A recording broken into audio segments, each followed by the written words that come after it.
Magandang gabi po, Luzon, Visayas at Mindanao. Nalapnos ang isang lalaki sa Maynila matapos masabugan dahil umano sa tumagas na LPG. Nabagsakan pa siya ng nasusunog na lona kaya nadagdagan ang lapnos sa balat. Ang unang pinagdalhang ospital, hindi umano sila tinanggap. Umaapela ngayon ng tulong ang pamilya sa gamutan. At nakatutok si Jomer Apresto.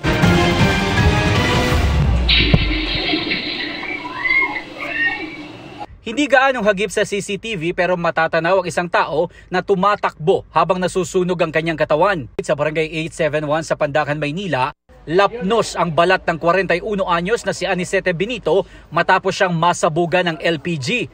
Ayon sa barangay, nangyari ito habang naghahanda siya ng lulutuing pambentang almusal. Gamit ang fire extinguisher ng barangay, dali-dali raw nilang sinubukang apulahin ang apoy. Agad din daw pinuntahan at ginising ng biktima ang dalawa niyang anak. Kumuha siya ng kumot para basain, para maano yung kanan, matakpan. Para yung dalawang bata, para may tawid niya palabas. Matapos makalabas ng bahay ang kanyang mga anak, sakto naman na nabagsakan ng nasusunog na lona ang katawan ng biktima. Kaya nadagdagan palalo ang lapnos sa kanyang balat.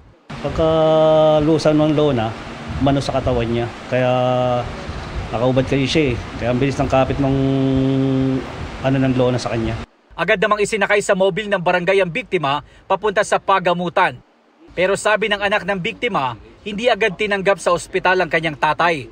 Bakit niyo po hindi tinanggap kung kailan critical na po?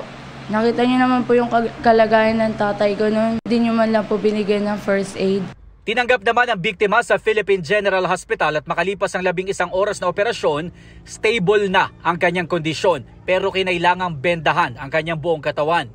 Sinubukan namin makipag-ugnayan sa ospital na sinasabing hindi tumanggap sa biktima pero wala pa silang opisyal na pahayag.